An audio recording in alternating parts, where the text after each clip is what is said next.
जैसे ही हमेशा बेटी का प्यार दिए। और सच में अगर किसी का बेटा और बेटी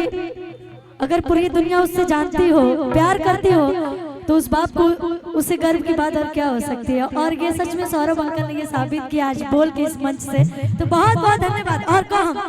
कि 4 दिन भइले अरे कवन करैले आयो भेले सुहाग रतिया मानल नहीं के कि तोहरा राजा राजा के बिचारा जियो भी मानल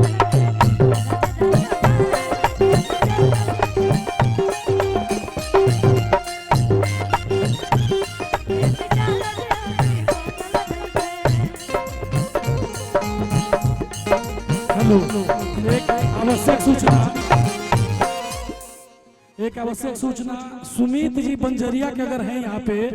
उनके घर पे किसी का तबीयत खराब है और उनका मोबाइल बंद है, ध्यान से सुनिए। सुमित जी जो बंजरिया के रहने वाले हैं, उनका मोबाइल बंद है, अपने घर चले जाइए। सुमित जी ठीक है, आ जाओ। और हमारे बीच हमारे भोजपुरी इंडस्ट्री की एक्सप्रेशन क्वीन आस्था सिंह दी आई हुई है, उन्हें सम्मान से मंच तक लाया जाए।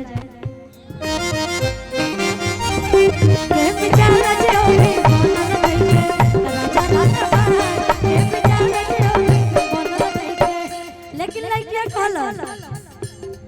अब जोने के राजा कही कि मिजाजे नहीं के बनता हुए न कही हद होता राजा माजा माल को सियाता मूड बने में रहुआ टाइम लागेला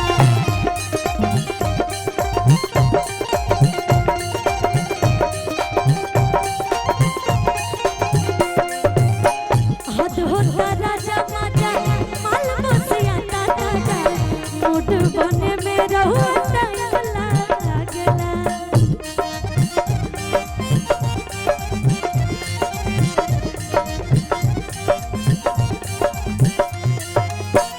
जनी तो दबाव हम सोहिले न ताऊ धीरे धीरे हमर भीतर के भूत जागेला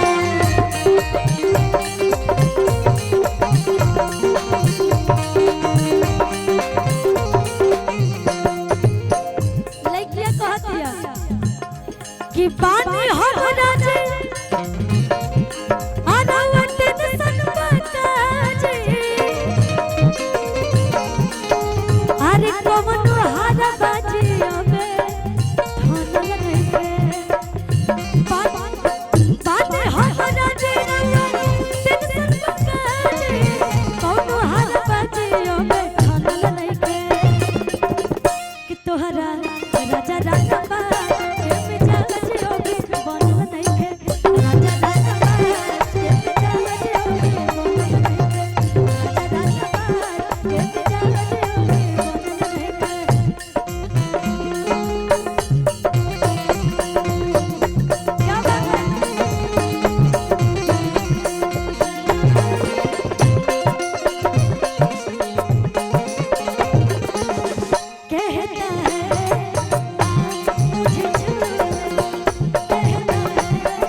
मुँह कहे फेरा तानी आँखिया तरे रातानी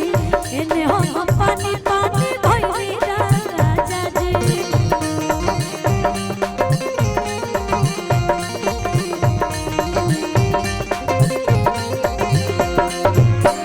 मुँह कहे फेरा तानी आँखिया तरे रातानी इन्हें हम पानी पानी भइली राजा जी